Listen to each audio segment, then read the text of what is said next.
Welcome to a very special edition of, I guess I don't even really know what to call this thing yet, this little feature, Back Sports Page, getting to know our staff intros.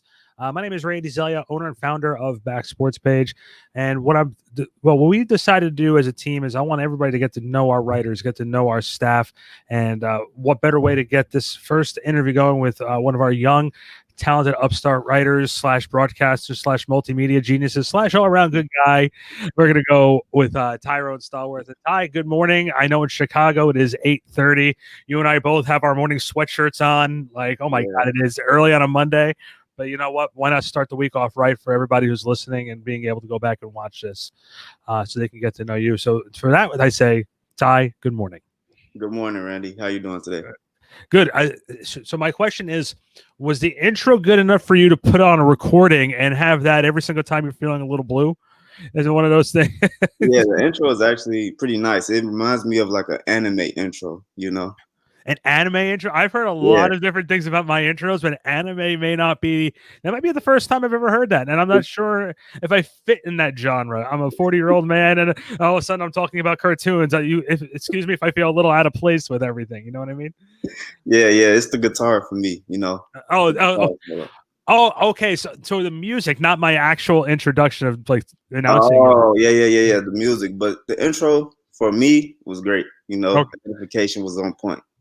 Yeah, like listen, I don't want to say that I have an ego, but if somebody introduced me that way, I would record it, put it on my phone, and make it my phone ring. I in that sense, so I know some people whose egos are big, where their phone doesn't ring, it applauds type of mentality. So they like getting that round of applause every single time they have. Yeah. Mine is right in the middle. Not enough to put it in my phone, but just enough to make me happy. So for sure. Well, the best way to start this off is listen. You're from Chicago originally, right? You're born and bred in Chicago. Yep. Okay, so you're born and bred in Chicago. What was it like for you growing up?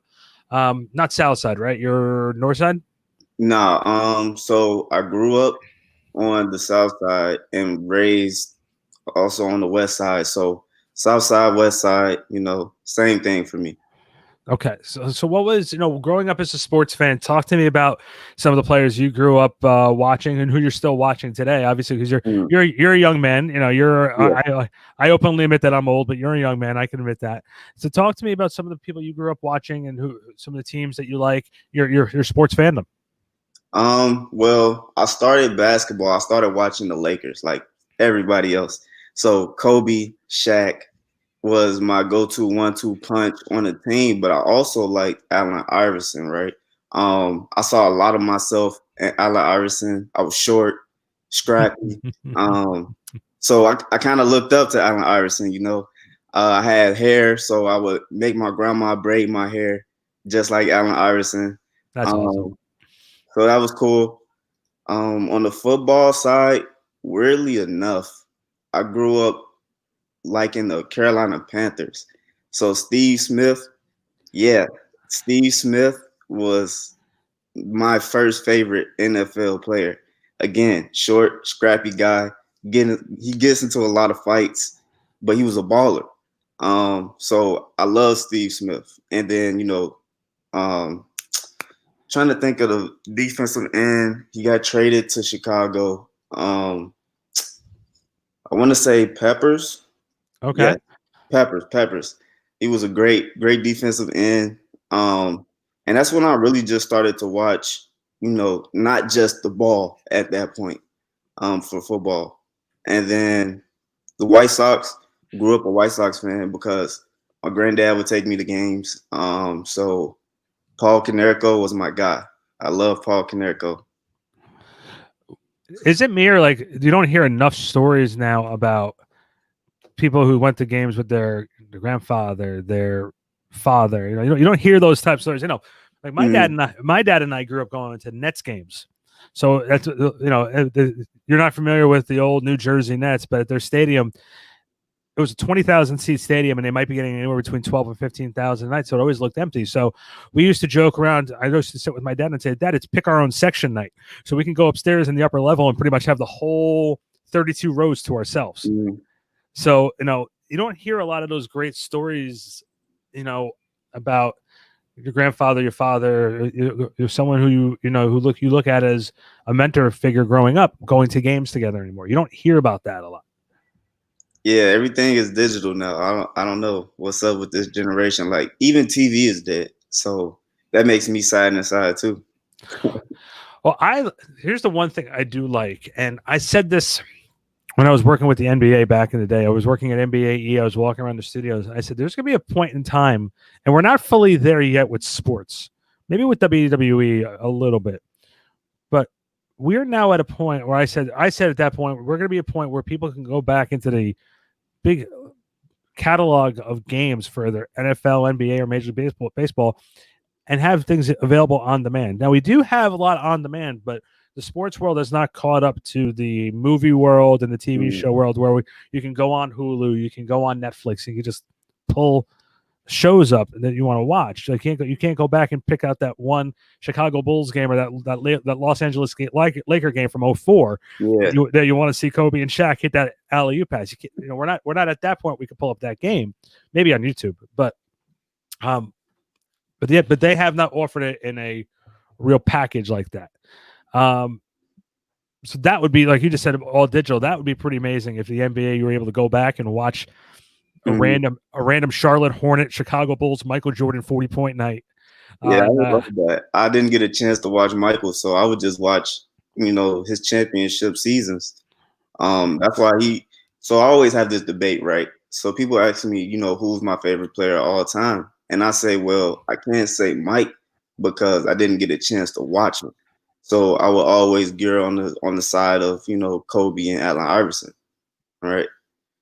So that's the debate that I get into with a lot of people. They say, how are you from Chicago and never say Mike? And I'm like, I didn't get to watch him. If I got to watch him, of course it would be Mike. Did you have the opportunity to watch The Last Dance at all? I did. Yeah. Like my favorite story from that whole entire thing was? It's something so small, but it was the LeBradford Smith story. Okay. That was when he said that, back in '93, Mike was just having an off night, and LeBradford Smith scored 37 on him and put his arm around him and said, "Nice game, Mike." And they played it back. He goes back to back. He goes, "I'm going to have what this fool had in the first half compared to what he had all game." And Mike came out the next night in Washington and dropped 38 in the first half and 49 for game. Like that's. Yeah. And then they found out later on that the story wasn't even real. Yeah. They say he fabricated a lot of those stories. So he was a different person, man. It was different.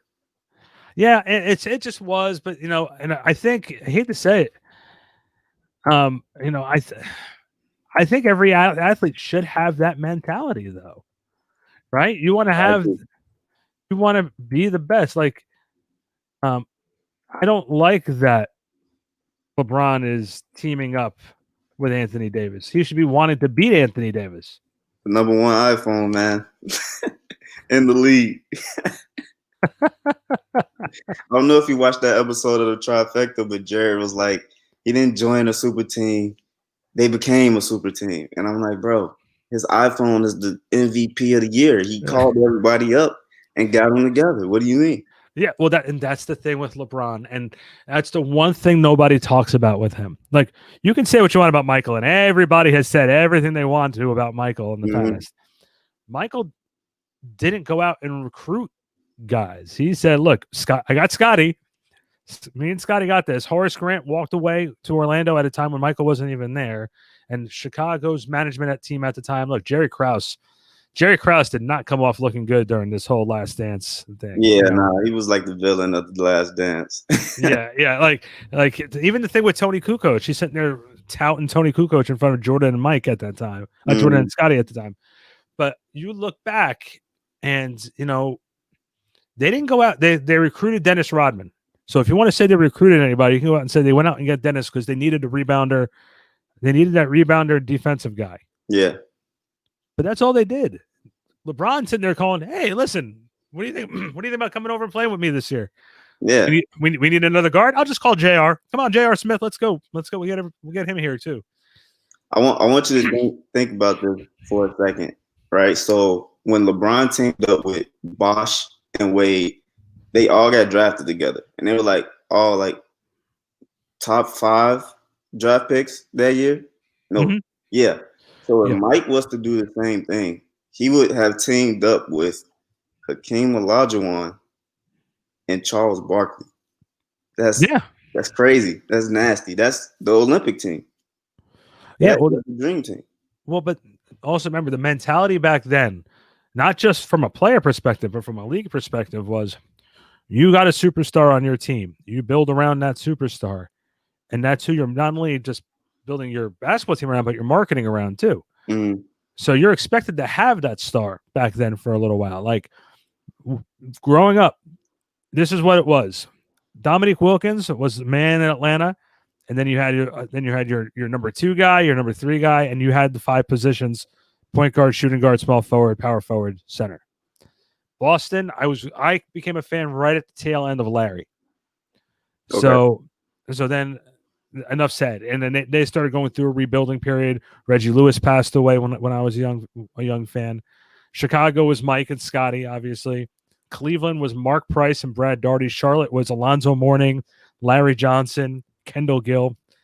That was a squad right there, by the way. Mm-hmm. That team, if they never would have broken up, that would have been a team that they would have had.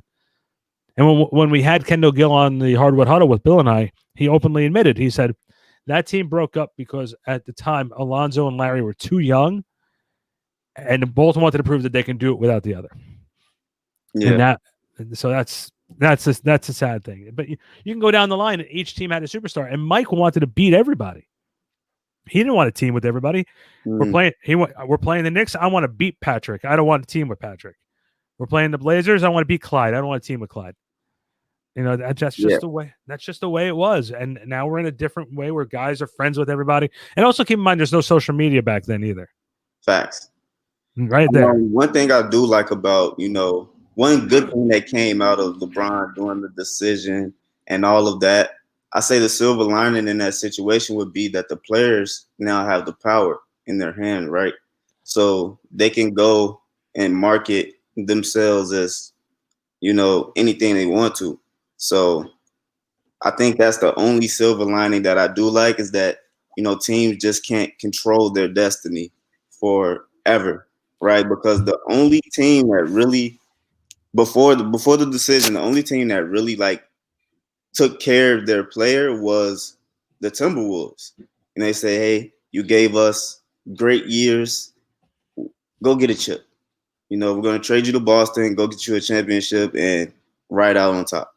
I think that's maybe one of the few situations that, panned out well for the player, Yeah, but my only issue with this, and I'm not disagreeing with what you're saying, and this is a great argument now because I finally get to have it with somebody, because I listen to Jeff Van Gundy, and I listen to quite a few different opinions on this matter, but I think I'm not against the players having a voice, but I think that they feel that their voice matters too much. I don't want to hear complaints about an 82-game season because the players who had it before. One of the reasons why the league is right now, I don't think the league should have to try and find a way to spice up their season at all. But the players, if the players take it seriously, the fans will take it seriously. Yeah. You know what I mean? Ty Lue, I sat in a virtual press conference with Ty Lue being introduced as the Clippers coach, and they asked Ty Lue when he was an assistant last year for Doc, why didn't it work with the Clippers this year? And he said it's simple: we did not have enough camaraderie within the team. Yeah, because we were everybody in and out of lineups with injuries and this and that. The players feel that they have too much of a say in that situation, or when they're going to play, when they're not going to play, and the salary has to match up that. Do I think the players have a voice? Absolutely, I think they should. But at the same time, when it comes to this job, they have to understand that it's not about the players; it's about the fans. The fans are the ones that are paying their salary, and the money is coming from the fans to the owners, so the owners can pay that salary. So I've always been a very big fan of. I have no problem with the way LeBron speaks out. Anybody speaks out about a lot of the topical issues going on out there.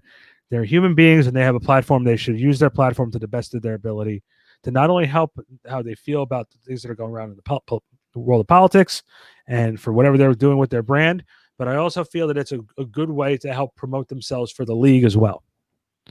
Because at the end of the day, I'm an NBA fan.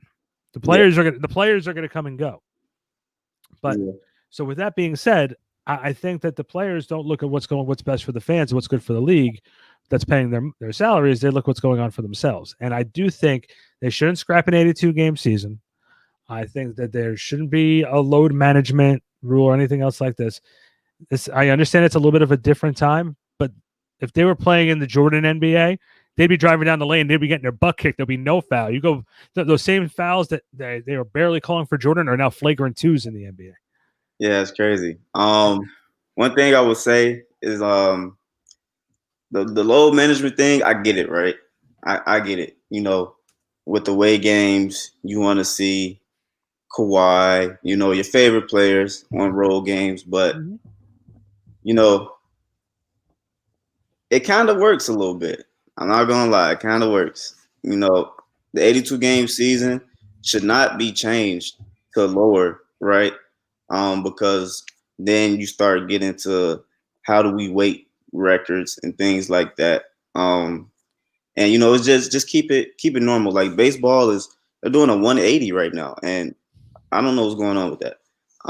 But I just think that the 82 game season is taxing, like back to backs, all of that. So I would get if a player is coming off an injury, he's like, my knee is sore today. I don't want to go. All right, cool. You have a reason. Now, don't do it if you just don't feel like playing, because it is your job at the end of the day to play basketball. But I say if you got a legitimate reason, if you know that your team is gonna, be deep in the playoffs, you're the guy they're counting on. At the end of the day, you want to bring your fans a championship. And the best way for you to do that is to kind of maintenance your body, like kind of like a NASCAR team, tunes up, the cars on the pit stop. That's fine. Now, just saying I don't want to play today because it's Tuesday, I don't agree with that, right? But as long as it's maintenance and you are doing it to, be in a better position in the playoffs, I think that's okay. Well, I'm gonna go one further with that, and I think you'll agree with me on this one. I think that if they decide they're not going to play, don't. If you're a Kawhi Leonard or a LeBron James or a marketable star in this league, Mm, and you only go to that one town once a year, then you have to buckle up and play. yeah. If it's once a year, yeah. Okay, I so get it. or even the road games, I think you should be playing all 41. If you're going to take time off, you have to take time off at home. And what you do is, as an organization, I know you don't want to tip your hat to the other team, but announce and say, "Hey, listen, LeBron's not playing tonight. So if you're here to see LeBron and you want to be refunded for your tickets, we understand. We don't want to short value the fan. Then go get your refund for the ticket. Mm, You have until the beginning of the second quarter to go and go home. You know what I mean? Like do yeah. it that way. I've always been a firm believer of people are a little bit more understanding. Owners are not going to want to give up that money. The simple fact of the matter is they're not going to want to give up that money. But the simple fact is you're paying for. If it's an injury and you're supposed to be out for 10 days, it's something different. But if it's a load management thing, let the fan base know that your guy's not playing at home, and they'll understand. And in that sense, you're still getting Paul George or you're still getting Anthony Davis of something of that sort. So it's not a big deal. Plus, there's a million other things you can do in LA anyway. So, we're not going to go to Laker game tonight because LeBron's not playing. Let's just go check out a Hollywood star on the Hollywood Walk of Fame. There's a plenty of things going on we can do. So, in New York, on New York, the Knicks have nobody anyway, so it's it's fine. Look at Nets fans this year. The team was trying to be competitive. They lost Kyrie to injury halfway through the year. It was very hard for them to market that team without Durant or Irving in the lineup. So it was a lot of different moving pieces. Let's talk about what you've been doing with Back Sports Page. You've been taking a break from the writing. Yeah. But you've been heavily focused with Jared and Tommy with the Trifecta. Talk to everybody about the Trifecta, what it's about, what you guys do. This is your baby, so I'll give you the floor. Yeah, the Trifecta actually is one of the best things I'm doing right now at this current time. So it's me, Jared, and Tommy. three people, three actually friends, right? We text every day. We just we're friends, right? And we just pretty much bring barbershop talk back to sports media, because a lot of the times it's let's talk about this score or debate, this thing, and it's always a fight, right? Like that's what sports shows are about kind of these days. It's a fight, it's a debate. Us, we don't always agree on topics. It would be wrong to say that, but we do. We talk through it. We have fun with it, right? It's not a yelling match. Um, we don't patent it after what we see on ESPN. We talk about what makes sports fun for us, right? We talked about sports video games. We talked about sports movies. Just bringing the fun side of sports to sports talk, and of course we put our own personalities in there, which makes it fun, and the fact that we're friends is just, it makes it that much better. Like we are actually sad when we can't do a show, right? We're like, well, we don't want to do it, we're not going to replace you, we're just going to find another time to do it so we all can be on the show together. So I think that's the cool part about the trifecta. It's not forced. And I think that's the key, right? Because like right now in New York, we have a situation with WFAN radio, which is like one of the biggest radio stations in the market here for sports. Craig Carton, I don't know if you know who Craig is. Craig was the radio host, got in trouble for gambling, and had to go to prison, and went to prison. Now he's out. Now he's back at the radio station again, and they're putting him with somebody else because they don't want to put him back with his former partner. And so you're like, everyone's watching, going, all right, how's this going to work? They're putting him with someone who's badmouthed him about having to go to jail and everything else like that. So it's like very fun to watch and see how that's going to turn out. But you want to be able to get along with who you work with, and you guys are having fun. I listened to your show before, and I just sit there and I laugh, and I'm like, man, I don't know if it's going to get better than that. And what also helps is you guys are also all the same age, different instead of being different. Like you and I doing a show together, it'd be fun. It'll be topical, but I would think that you and I doing a show, when the show is over, we go like this until the next time we're back together like that. Yeah. You know what I mean? And that's nothing wrong with that either. A good working professional relationship. I think that you're a 20-something-year-old who does 20-something-year-old things. I'm a 40-year-old with 3 kids, and like I got football practice later today, and I got to take my other one to basketball practice. The other, it's like there's a lot of different moving pieces to me. You're like, let's just put the TV on and let's sit on the couch. Let's do it. Like I'm like, man, I miss being 20-something years old. No kids for me. No kids for me. Yeah. Well, but at the end of the day, though, dude, like I said, you and I have discussed it, and I think it was appropriate because I have no problem admitting this, and I hope I'm not embarrassing you by saying this. And if I am, I apologize. But one of the things that you've heard me say privately is you and I a couple months ago had a chat, and it was sort of an eye-opening thing. And I said to you, look, I want to make this better, but I need to get a different perspective. Instead of people tell me on the staff what I want to hear, I want you to be honest with me. And you and I had it was about an hour and a half talk. Yeah, it was about an hour and a half. Yeah, it was about a 90-minute talk. And it was one of those things where I'm like, well, instead of being defensive about it, because I think we all in our own way have our own defense mechanism, where I said to myself, I want to have an open mind about it and say, you know what, these are things that I can do better. These are the things he's not knowing the full story on, and that's okay. And these are the things that he's 110% correct on. And I think since you and I have had this talk, we've seen this site elevate to another level. Yeah. And we are all getting much better with what we're doing. And you're one to take the credit for a lot of that. So I think you should be very proud of yourself. I appreciate that. And for it to be out there like this, that's another big thing too. So yeah. Let's talk. Let's have a little bit of fun now. And this is when you're gonna.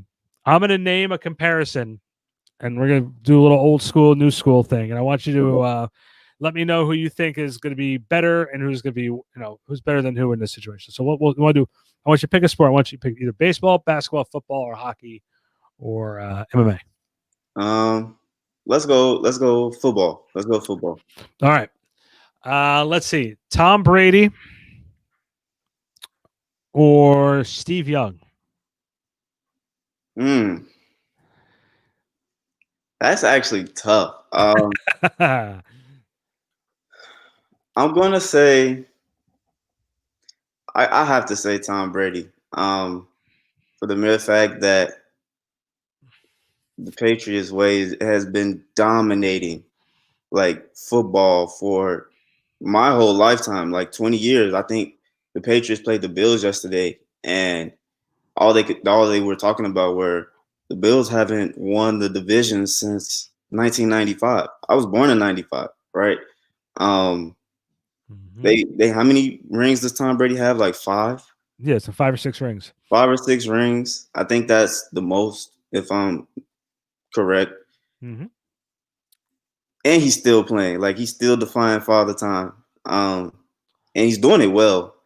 It's not like he sucks or anything like that. I think they freeze him like after every Yeah, game. For a week, they put him in one of those and they like defrost him like they did like Captain America. You know what I mean? Like yeah. they defrost him, Put they him put on him out ice. there.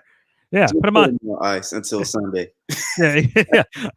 Listen, I want to try it. Why not? Like, you don't have to deal with all the nonsense you get during the week. You know what I mean? Think Yeah. about that. He You doesn't know, need to practice. Just put him on ice. We'll wake him up on Sunday. that's how I feel about the Rolling Stones. You know what I mean? Like, I feel like what they do is every 10 years they go on tour. They put him in ice for the 10 years. They defrost him. They put a battery pack on Mick Jagger, and he just goes out and starts playing. That's what that's what I think happens. So okay, so that was the one for football. Steve Young. Listen, I'm a Giants fan, but Steve Young and Joe Montana. I had never seen a situation where they move on from Joe Montana, and all of a sudden they're right back in the Super Bowl with Steve Young, and you're sitting there going, "My God!" I could tell you the situation. Brett Favre and Marvin, Aaron Rodgers. Yeah. Listen, boy, Aaron Rodgers to me. Oh man, this is start a whole argument, and I'm not sure if I'm ready to go into it with you, but I think Aaron Rodgers is one of the most overrated quarterbacks in the NFL. I like him. He got game. He just wears the wrong colors. I don't know. Okay. All right. So help me out with this argument. Okay. Let's not forget that he's only has in his illustrious career being down in the fourth quarter. All the years he's played has only 12 comeback victories. Let's forget about that. But some of those wins he had, or those Hail Marys, we're praising he's one of the greatest quarterbacks of all time. Mm-hmm. Those were just lucky throws into the end zone that someone caught. We're not talking about it if someone swipes it away. So, and that happened 3 times. So before I start announcing this guy king of the world and he's on the Titanic going like this, let's literally have a sobering look at the guy. And not only that, but from what we do as media members, he hates us. If you write something negative at him saying Aaron Rodgers' hair was part of the wrong side and left today, he's going to shun you. He definitely gets in his feelings a lot. He's actually playing better than I thought he would this year. I thought that them drafting Love would kind of mess with them a little bit in the head, and they would like kind of fall apart. But nah, they're prepping.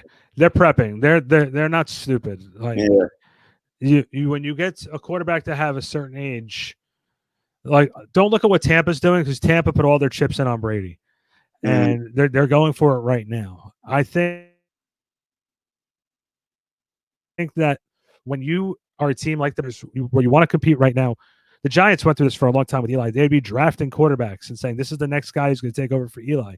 This is the next guy. And no one ever came around. And eventually they did Daniel Jones. And I'm not 100% sold on Daniel Jones still, by the way. That's a tough sell for me.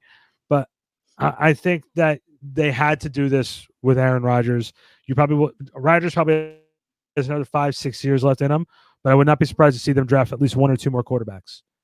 And that is why we always have back-to-back quarterbacks that are good. They think about the future. Yeah. To kind of circle back to your Peyton Manning argument, not Peyton Manning, Tom Brady. So a lot of Chicago fans are like, we never have a good quarterback.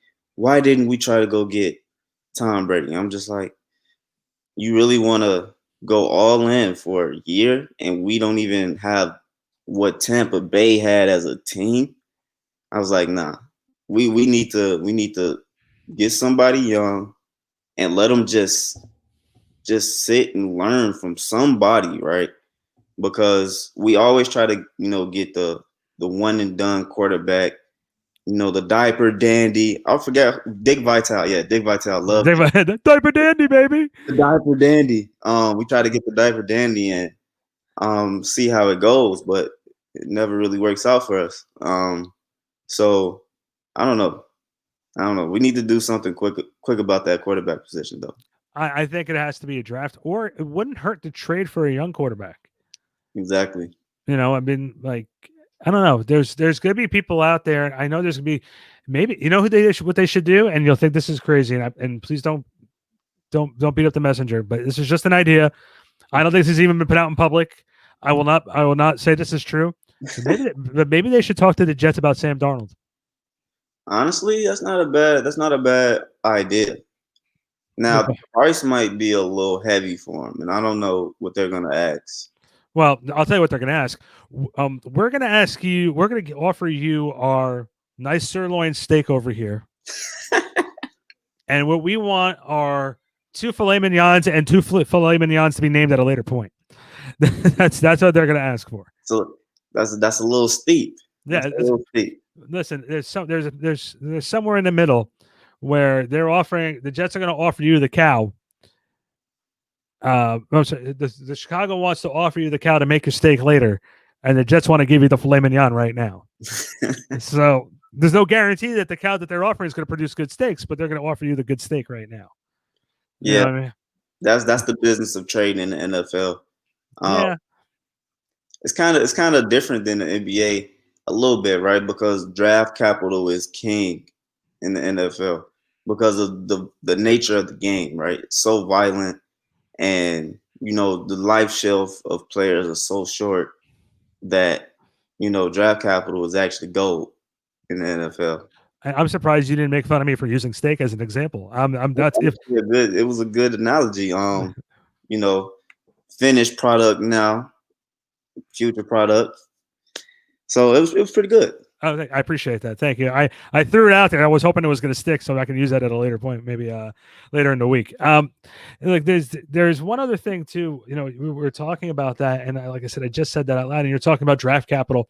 One of the things that I love about the NFL is their salary cap, and one of the things that I think we all forget to look at it and just wonder why things happen in the NFL the way they do, because they do have a pretty hard cap, and by this date you have to be at this number. And they're not afraid to cut high contract players to try to get underneath that cap. Once they see what's the old New York Giants motto is, let a guy walk away 1 year too soon than 1 year too late. And like the Cowboys let go of Dez Bryant. Obviously, we saw what happened in New Orleans. He got hurt his first game, and now he's on the practice squad with Baltimore. Mm-hmm. But he's only 31 years old. Yeah, you know what I mean? Yeah. I kind of have a gripe with the salary cap for the NFL, for the mere fact that the game is so violent. They have no security in their futures because of the way that contracts are structured, right? Just think about Dak for a second.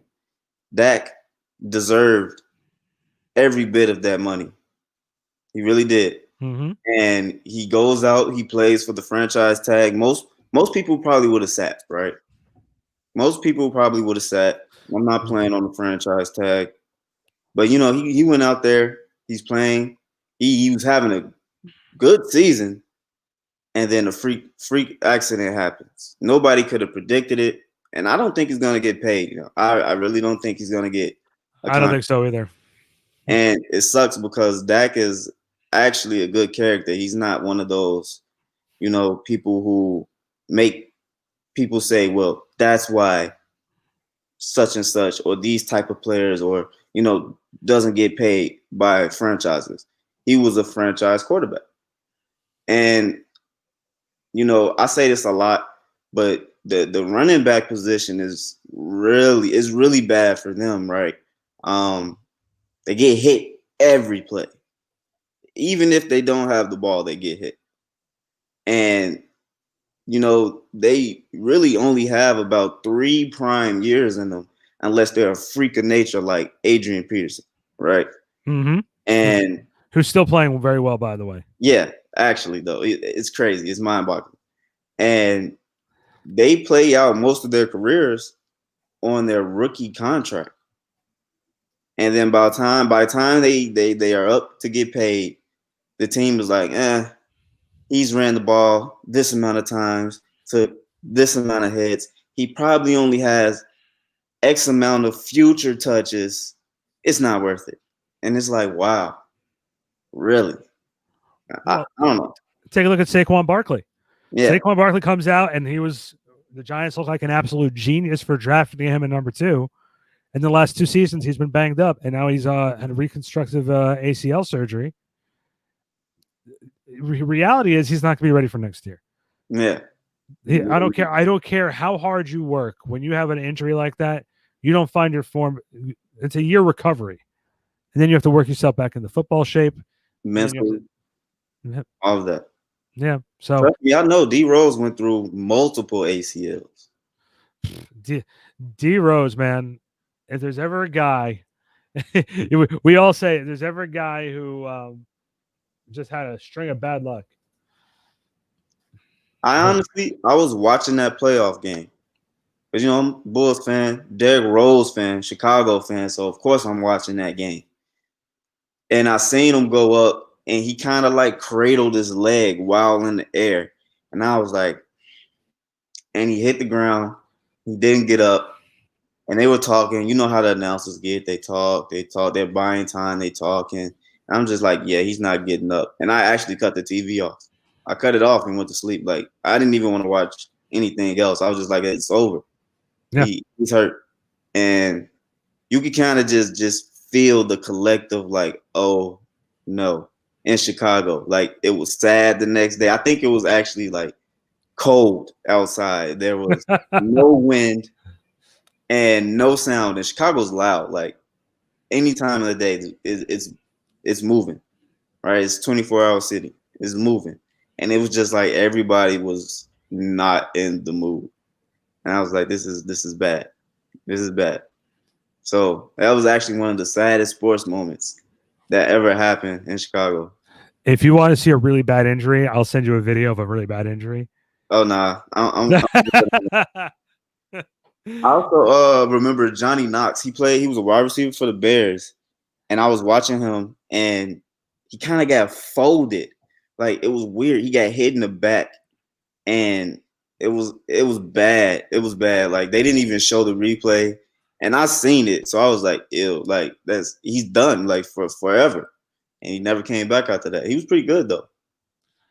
Injuries are like the worst. When you see bad injury on TV, it's so cringeworthy. Yeah, and you just like, oh, like, I think the worst one I ever saw was I was watching a wrestling match, believe it or not. And you had this one guy who's 6'10" and went to the top rope and jumped down, and you saw his leg snap. I'm like, all right.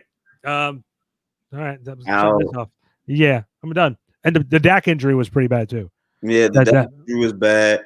Who was that? Teddy Bridgewater's injury was horrific. Oh God. Horrific.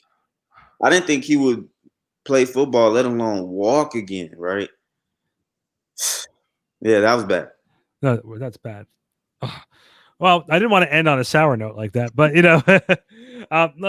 let's let everybody know where they can find you on social media and of course on the website. So I always call this during off topic or on Hardwood Huddle the plugging session. Yeah. Shameless plug. The shameless plug. You can find me on Facebook at Tyrone Stallworth. Just look for this handsome face. You can find me on Instagram with the pose like this. You can find me on Instagram at Ty_Talk Sports. You can find me on Twitter at TYEE_3. Good luck finding me on Twitter though. I'm not really that active on Twitter. I just repost Back Sports Page articles.